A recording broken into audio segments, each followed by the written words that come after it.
is full of things we don't understand. Being the curious humans that we are, we naturally try and seek these things out. Doing so has led us to remarkable discoveries and inventions that we never could have imagined 100 years ago.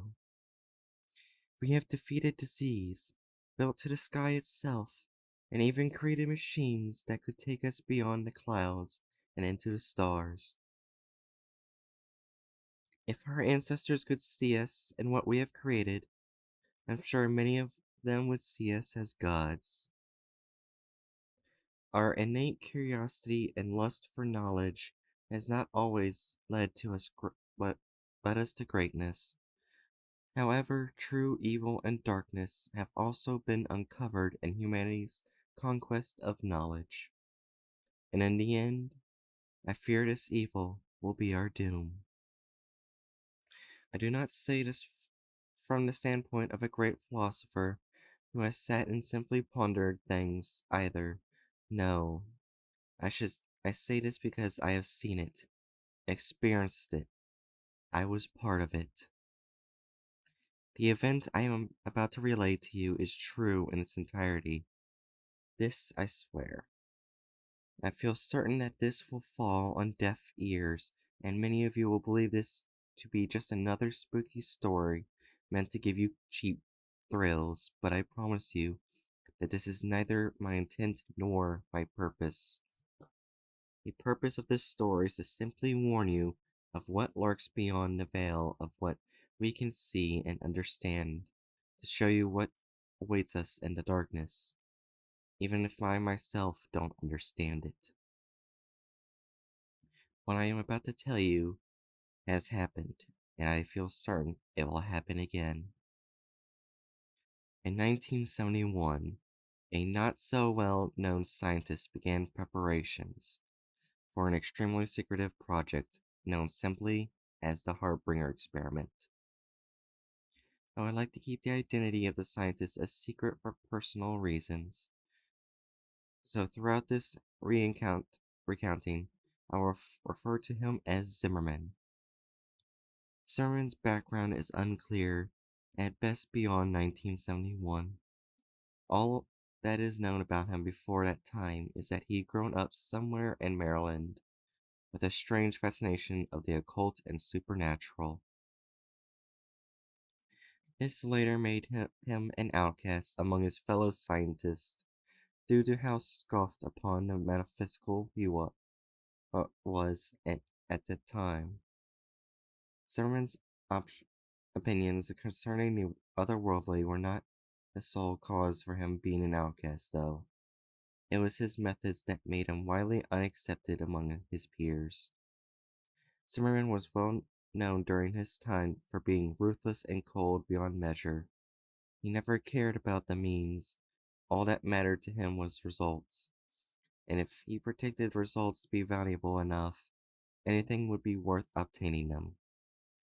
It was his insatiable and brutal lust for the truth that made him feared among those that knew of him. And the few that knew of him and did not fear him believed in him and followed him and his work closely.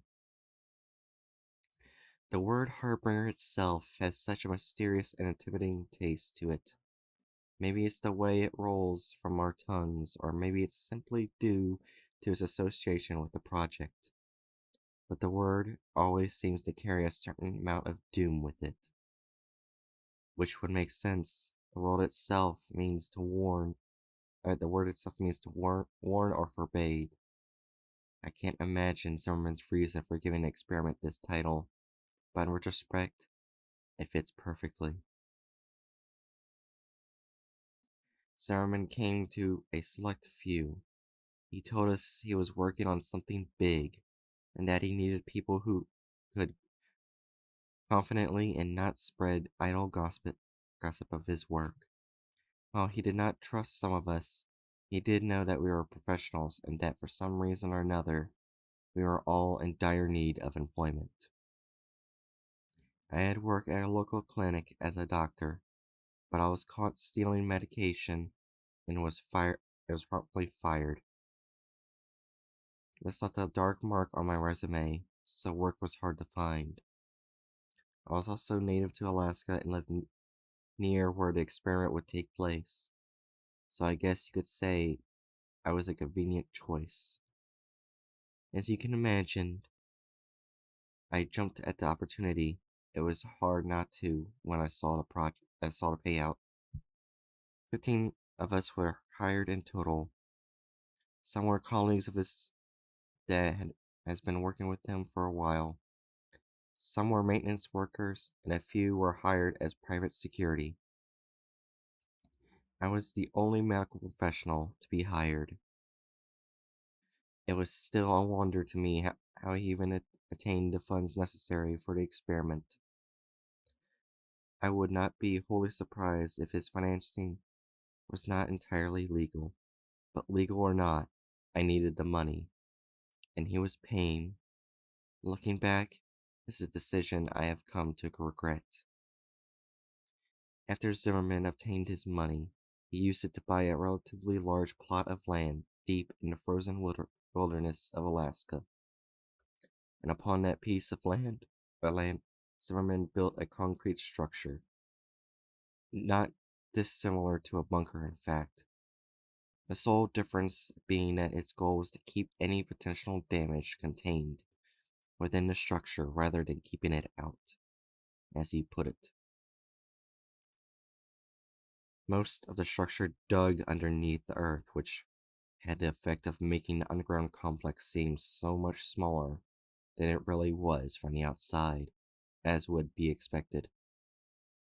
There was only one way of entering and leaving the underground structure, and it was via a ladder that led from a small, unassuming concrete building on the surface to the network below. After everyone had gone to bed at night, the hatch that contained the ladder would be sealed off with a very large and thick metal lid. Zimmerman was very strict about this. Located not too far away from the entrance building was a series of wooden cabins that would serve as the sleeping quarters for the staff Zimmerman had hired. Compared to the entrance building standing on the surface, the underground system was massive. At the center of the complex was the control room. This is where all the facility's electronics and such were linked to. This included security cameras, lights, and door controls. Consoles, monitors, and computers lined the walls of this large central chamber. This is also where the ladder to the entrance building connected to an underground complex. Connected to the control room were 3 doors. One led to a smaller room that served as the infirmary, another door led to a break room, and the last door led to the hallways. The hallways are where the complex began to feel extremely eerie. There, they were for some reason laid out in an extremely confusing scheme that led in circles into complete dead ends. These hallways made up a vast majority of the complex, and it would be very easy to get lost in the maze if you were unfamiliar with the complex. But if you knew where you would be going, you would go find yourself standing before one of the 3 8-by-8-foot rooms before long. Each room had a camera hooked up to one of the corners of the room, and all 3 of those cameras were connected to a corresponding monitor in the control room. Cameras were also scattered throughout the hallways so that whoever was watching their corresponding monitor could see anywhere they wanted to, when they wanted to. Thick metal doors stood at the entrance to each of these 3 8-by-8-foot rooms, and in order to open them, you would have to enter a 4-digit code into the panel located near the door. I remember when I first arrived at the complex, how badly the hallways frightened me. I have always been claustrophobic, you see, and those hallways were so very narrow. The noise was also a tremendous source of fear for me in those bleak, narrow hallways. It was always so unnaturally silent, as if the entire world had stopped moving. It really made you feel like you were trapped down there. Thankfully, though, I only rarely ventured into those hallways, for I was the only medical professional in a facility, and I had virtually no reason to go into them. In the beginning, I found it so peculiar that Zimmerman would ask for a medical professional like me on a project like this, but by the time it was all over, I understood why. The official purpose of the Harbinger experiment was to test and observe the effects of extended isolation on the human mind. This is what was listed on reports being sent out at least. But unbeknownst to all those who were not participating in the project, excluding the subjects, the true purpose was much darker. Like I said before, Zimmerman had always had an obsession with the occult and the supernatural. He sought to prove himself to those who did not believe in him. He wanted physical proof that the supernatural was a real phenomenon, and he wanted to be the first one to obtain said proof. The true purpose of the Harbinger experiment was to find proof of the metaphysical, a world we could not see. The thought of doing this was naturally a tad bit daunting and even scary, but it was Zimmerman's method of doing so that was truly terrifying. Zimmerman believed that he would be able to open a portal between worlds momentarily, allowing 3 random entities to cross over to our world, and each one of those beings would be trapped within one of the 3 rooms. Zimmerman had a theory that any entity would try and latch onto the nearest living thing that had the capacity for it. He wanted to use his technique to trap a spirit in physical form by allowing it to enter a living being that had been injected with the compound mixture of Zimmerman's creation. In theory, this compound would keep the entity from simply leaving whatever it was attached to. The only way it would be able to leave a host who had been injected with this compound was through death. According to Zimmerman, the host would have to be something living with a will strong enough to survive the possession. And there is only one known species that possesses the amount of will required for this: humans. Zimmerman had also done something to ensure that the entities would only enter the 3 rooms, and that there would only be one entity in each room. Though I cannot say I know what exactly he did. In fact, I know next to nothing when it comes to how Zimmerman managed to do what he did. He liked to keep his methodology a secret to his most trusted colleagues, most likely due to his paranoia that someone would steal his ideas and take credit for the success of said ideas. If I had known that this was the true purpose before signing up, I may have reconsidered, but Zimmerman decided not to tell us until we were all gathered at his fortress. Even if any of us wanted to leave, I doubt he would have been allowed to do so.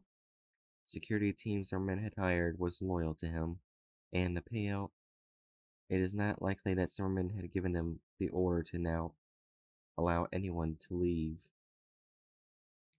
There were 3 different subjects included in the experiment.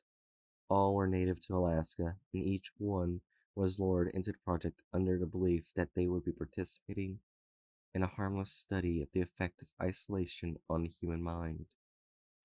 As I mentioned before, which is why none of the subjects objected when they realized that they would be confined to one of the 3 rooms that I had mentioned earlier. The first subject was a young man.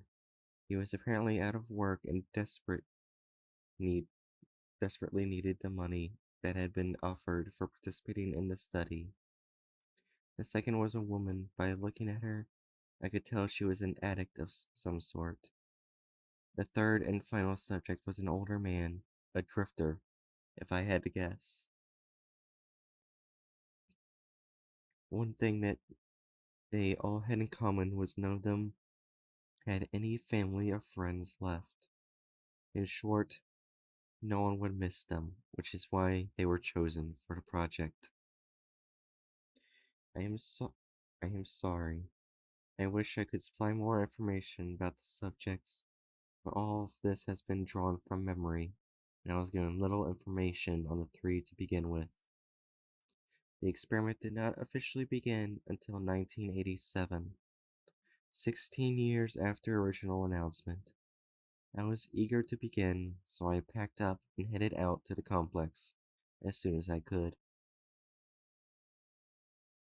I arrived at the compound a week before the subjects had even signed up, and a whole month before the project even began. I was not the first to arrive by any means. When I got there, Zimmerman, his colleagues, and the security team had already arrived. I suppose you could say I was among the people Zimmerman did not trust to arrive first. Everyone had arrived about a week before the experiment began. There was a noticeable rift between those who were simply for the money and those who were followers of Zimmerman. On October 15th, 1987, all the preparations were in place. The subjects had been sealed in their rooms. The cameras, lights, and speakers were fully operational, and all the staff members had settled in. The time had come for the experiment to officially begin. Zimmerman asked everyone to report to the control room around 9 p.m. to witness the beginning of the experiment. He wanted everyone to be present when he proved that all his theories had been correct, and that he was not just a madman. He wanted us all to see the fruits of his labor, even when everyone had finally gathered in the large control room. Zimmerman turned us to and simply said, "Observe." He then turned his back to us, leaning to the microphone that would project his voice through the three rooms, and then he began chanting in a strange language that I feel certain no one but Zimmerman could understand. We all observed the three large monitors on the wall, silently waiting for something to happen. The subjects all stood in their rooms, dumbstruck by Zimmerman's chanting, staring at the monitors, with confused expressions on their faces. After about 5 minutes, I felt something awful. I cannot explain what exactly it was, but a horrible feeling of dread washed over me, riddling me with fear. It was then that the ground actually began to shake, suddenly, and the lights began to flicker. Zimmerman continued chanting into the microphone as if nothing was off or wrong while the subjects began dashing around their rooms screaming for help. Then suddenly the ground stopped shaking, and a monitor's image turned into static. The air began to become very heavy as we all stared at the monitors, waiting for them to regain their image and show us what was happening, or what happened in those three rooms. For a while all was silent, but then there was screaming, the screams of a woman going through unbearable pain and terror began to echo through the compound. The similar screams of men began to coincide with the woman's terrified screams, and together they mixed into an awful symphony of pain and fear that beat mercilessly into our ears. Those of us who were here for the money began to give each other's scarred looks, while those loyal to Zimmerman seemed completely unfazed. We wanted to leave and never come back to this awful place. But we all knew deep down that Zimmerman would never allow that to happen. We were here for the long haul. There was no escape. It was 10:13 p.m. when the screaming finally stopped. The monitors had yet to reveal to us what had occurred in those 3 rooms. As soon as the screaming ended, Zimmerman stood and dismissed us all for the night, adding that we were all forbidden to come back to the compound until 10 a.m. tomorrow morning. Not like any of us wanted to, we all slowly made our way out of the compound and towards the cabins, and settled in for the night. I feel it is safe to say that not all of us slept well that night, and I was not one of them. The following morning, all of the staff had arrived at the entrance building. We all stood inside, exchanging tired or nervous looks as we waited for Zimmerman to arrive and open the hatch that concealed the ladder. I could see palpable fear in the eyes of some of us, while others did not seem to have been remotely affected by what happened last night. Zimmerman showed up 5 minutes after 10 o'clock, apologizing for his tardiness as he came through the door of the entrance building. He opened the hatch and, without any hesitation, began descending the ladder downwards into the black abyss. He almost seemed enthusiastic. It was the first. I was the first to follow behind Zimmerman's dark descent into the facility. It seemed that the farther I climbed down, the more the darkness closed in on me, as if it was trying to swallow me whole. And as I climbed deeper, I couldn't help but feel that this place was different somehow. While before there was only the unsettling concrete hallways and rooms, now there was something else. Something made the eeriness feel so real and personified. I felt like a horrible and gruesome scene awaited us down there, but I continued climbing downward despite my fear and my hesitation. This was no longer just a spooky bunker. There was darkness and malevolence in the air. A true evil now lived here, and I could feel it. We all could. I finally felt my foot touch ground and let out a silent sigh of relief. To be on solid ground, almost as on cue, light bulbs came alive, dousing the room in their warmth and welcome light. Zimmerman must have turned on the power. I thought I allowed myself to take a couple seconds to examine the control room. It was exactly as we had left it last night, which I gave a silent and thankful prayer. It was almost as if nothing unusual had ever happened. I shook myself from my thoughts as I remembered the static-filled monitors from the night before. I let my eyes slowly make their way towards the monitors on the wall, anticipating the grim and fearful scenes that would be on them. My attention was first grabbed by monitor 1 and 3, which were still pure static. It would have been a small relief, but then the motionless image on the monitor 2 caught my eye. Room 2 was entirely still, and everything seemed entirely untouched. I couldn't help but grasp as I noticed the only thing that was different. The woman lay in the center of the small concrete room. An expression of fear and terror was frozen into her gaunt face as she lay silent and lifeless on her back.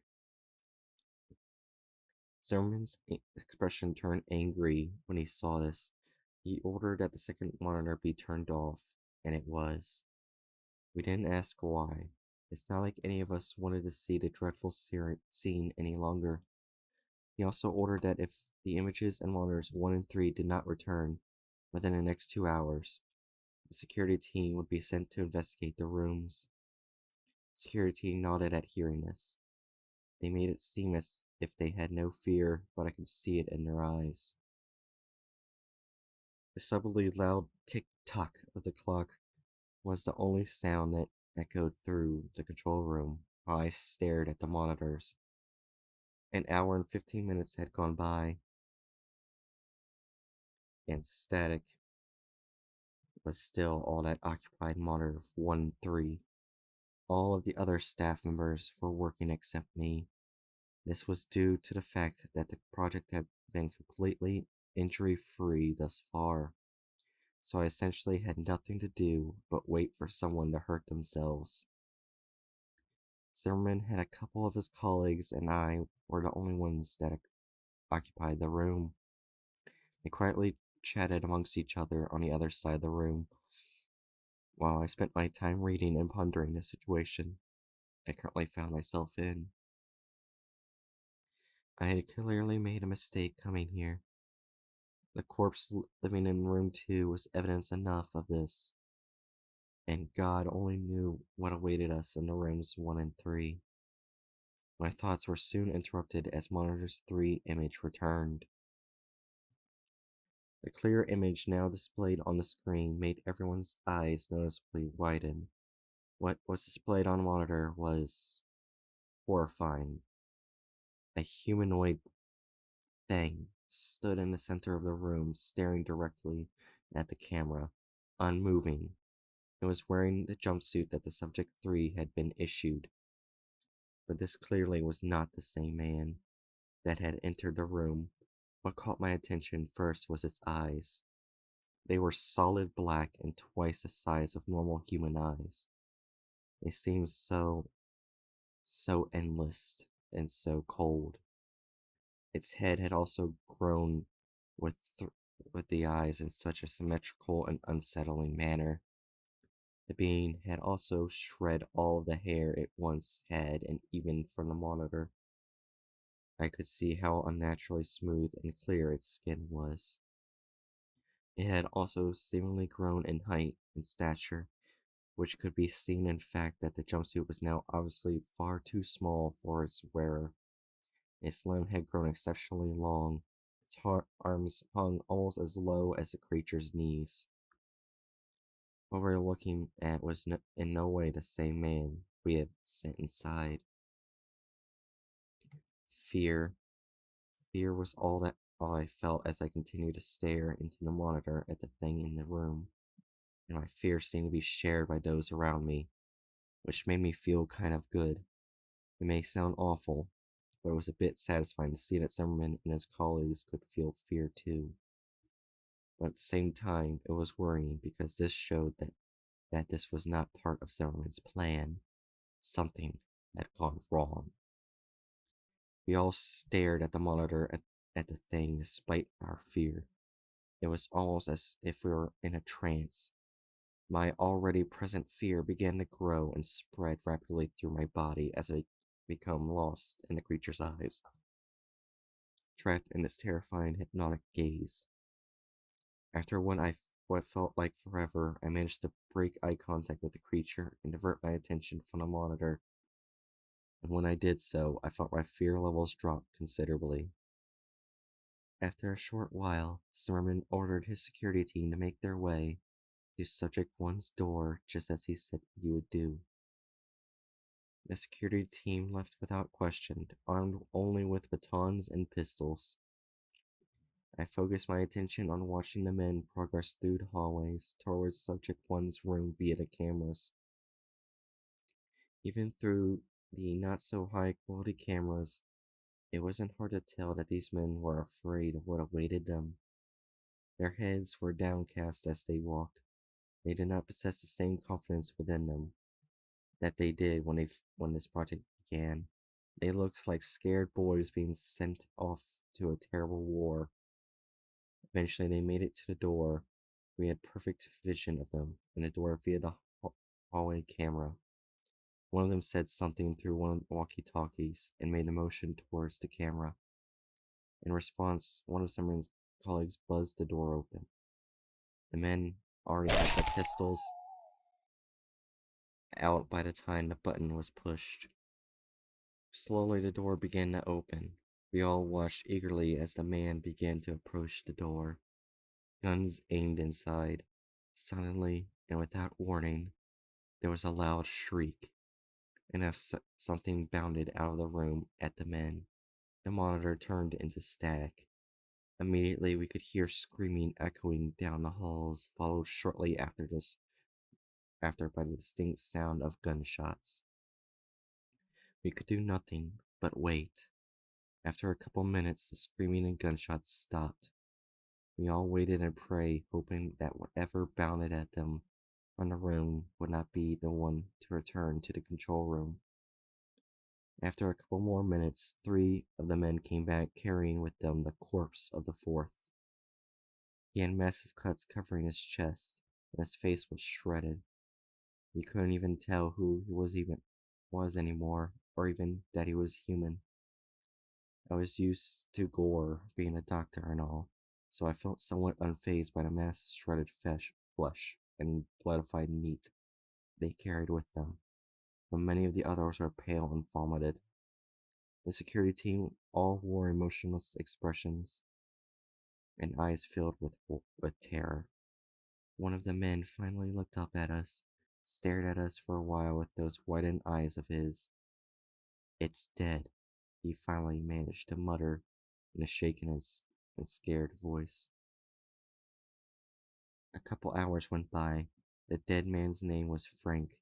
He was buried outside the cold Alaskan ground. Two of the men were unharmed physically, at least. The third was alive, but only barely.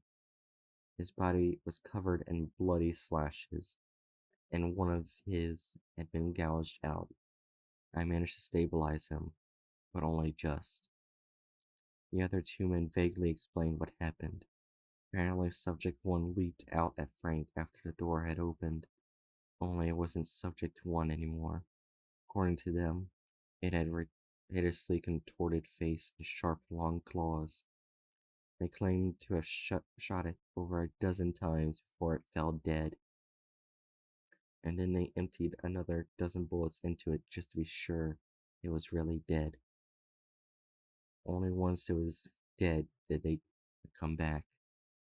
After attending to the wounded man, I went to investigate the monitors, as afraid as I was seeing what those monitors may have held. I needed to see. Subject 3 was the only one left now, and I needed to see it and make sure the creature was still in his room. It seemed to be more like a jail cell than an ordinary room at this point, though, which was probably a good thing.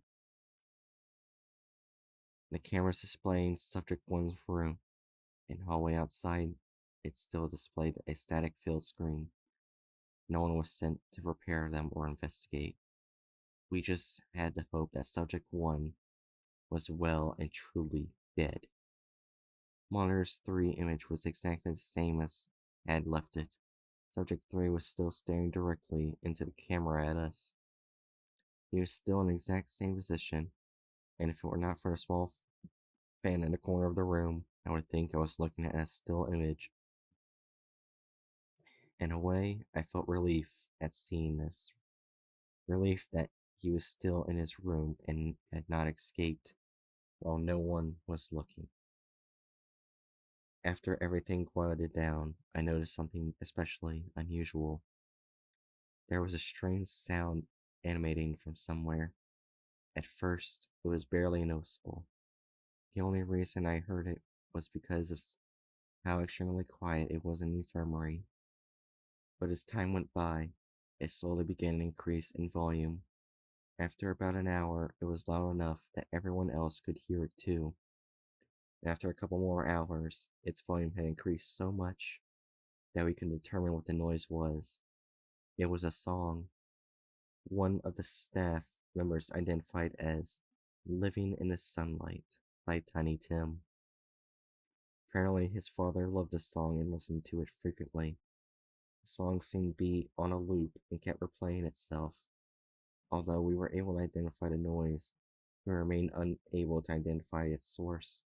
We knew that it wasn't coming from the speakers because we had turned them off. It seemed to be emanating from the walls themselves. More time ticked by as well as we all began to become increasingly agitated by the song. I spent most of my time in the infirmary attending to Frank or in the control room. Fear hung in the air, and the presence of unmistakable darkness and evil was no doubt its source. Subject 3 still had not moved. He had kept his unblinking gaze fixed on the camera the entire time. It always felt like he was staring directly at me. no matter where I was in the room. I think this effect was also felt by others due to the fact that they seemed to move around the room a lot and for seemingly no reason. After a few hours, the song was so loud that people almost had to shout in order to communicate. We had been trying to find its source so that we could turn the song off, but it was to no avail. The source was completely unidentifiable.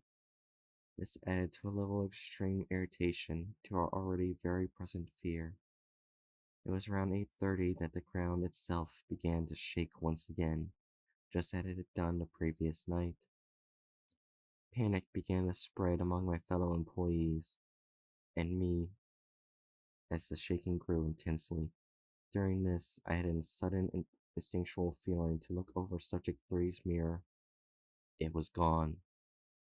Almost as if on cue, the power went out, and thankfully, the song did as well. Ever since the security team came back, panic had been slowly building up among the staff, and Zimmerman was powerless to stop it. When those lights went out, the calm projections that everyone had been trying to maintain left us, and the fear in all our hearts took over. The emergency backup lights on shortly after the power went out, which I gave a silent, thankful prayer for. The lights were dim, but they still allowed me to see a lot. Total panic seized us as many of my fellow staff members began screaming or rushing to the ladder in an attempt to escape. But too many were trying to use it at once. No one was able to get very far on the ladder without someone else pulling them to the floor and taking their place. Someone was shouting for everyone to calm down, but his dominating and intimidating personality had no effect here, and his demands fell upon deaf ears. It was total chaos. It wasn't long until people actually started hurting each other in their desperate attempts to get up the ladder and out of this place. I could only stand against the wall and wait for my opportunity to escape up the ladder. All the screams were soon silenced as the familiar hum of that unsettling song began to rise in volume again, only much quicker this time. And this time it was clear that the noise was coming directly from the maze-like corridors. People stopped fighting and shouting as all of our attention shifted to the door that led into the hallways. The song quickly got louder than it had ever been before, which was forced many of us to cup our ears with our hands and intent to silence the noise. And suddenly, the song just completely stopped. Silence. That was all that filled the room as we all stared at the thick metal door in anticipation for what was coming. It felt like ages had gone by, but in reality, it was probably only seconds before the silence was broken. The door suddenly and violently burst open, and the music started again, louder than it had ever been before. The suddenness and the volume of this caused many of us to recoil from falling to the ground and grabbing our ears in an attempt to block out the noise. I glanced up for just a second. In the doorway stood a tall, smooth-skinned figure with long limbs and eyes so dark and malevolent that you could clearly see them in the dim lighting. After I got my bearings, I looked upwards at the creature once again, just in time to see the thing picked up and rip Zimmerman in half in one fluid moment, dousing the room and everyone in it with his blood, intestines, and organs. I was no stranger to gore, but the sight of that was too much for me to bear. I hunched over immediately after seeing this and vomited all over the cold cement floor. That ladder is my only hope of survival, I thought to myself as I forced myself into a standing position, and as my eyes rose among the rest of me, I could see the thing ripping and tearing through the people as they scattered in an attempt to escape it. It was distracted, and as awful as it sounds, this was my only chance to get up that ladder. I forced my legs to move towards the ladder, trying to block out the terrified screams of my fellow staff members. and the unbearably loud music. I could hear gunshots coinciding with the screams and terrible sounds of flesh being ripped apart somewhere in the mass of noise. I reached my hands outwards and felt a wave of relief wash over me as my fingers came into contact with the hard metal rungs of the ladder. I gripped them and began to climb upwards as quickly as I could in my disoriented state, all the while praying that the monster would not see me and pull me off the ladder and back into the slaughter. It felt like any moment I would feel one of its smoother hands wrap around my ankles and pull me to my death.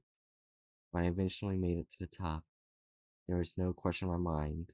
I had to close the hatch and seal that thing down there, even if it meant certain death for all my colleagues. I could not allow that thing to escape. I gripped the thick metal lid and began to push with all my might in an attempt to seal the underground complex off.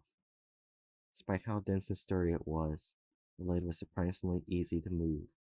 It did not take much effort to push it over the hatch, even in my weakened state. In seconds, the hatch was completely covered by the dense metal lid. I collapsed on my side and began to vomit some more as exhaustion overtook me. And as I lay there, I realized something. Aside from our labored breaths, the only thing I could hear was a faint echo of that song from down below. I felt as though I would lose more of my sanity if I continued to lay there and listen to that song. So I once again forced myself to my feet and began to make my way to the wooden lodge I had stayed in the previous night. It was where I left my baggage and also where I left my keys to my truck. Of the 15 staff members that took part in the Forsaken experiment, I am the only one who survived. I have never returned to the awful place where all this happened, and I don't intend to. The project was very secretive, and Zimmerman was the only one who knew all the details of it. And as far as I know, no one is aware of my involvement aside from me. In fact, I am probably the only one who knows what the Harbinger experiment truly was, let alone what actually happened. By now, you are probably wondering why I've told all of you about something none of you should be aware of. Maybe you're expecting me to give you a speech about not messing with things you don't understand, or something along those lines. I hope not, for I have no speech to give or lesson to impart. I began hearing a noise earlier today. Almost immediately, I recognized the noise as a very haunting, familiar song. I didn't even try to trace it to its source. I knew it would be pointless, and as the day has progressed, the song has increased in volume. It's loud enough for now that I can very clearly make out the lyrics. I am completely unable to escape Tiny Tim's voice. It has followed me everywhere I have gone. Subject 3 is coming for me, and I know my time left in this world is extremely limited now. I guess you could say that I just wanted to tell the tale of the Harbinger experiment before I lost forever. I hope that you would take some lesson from what I have recounted to you, but I think we both know you won't. Let, let's be honest, you don't believe a word of what I have just told you, and I don't blame you.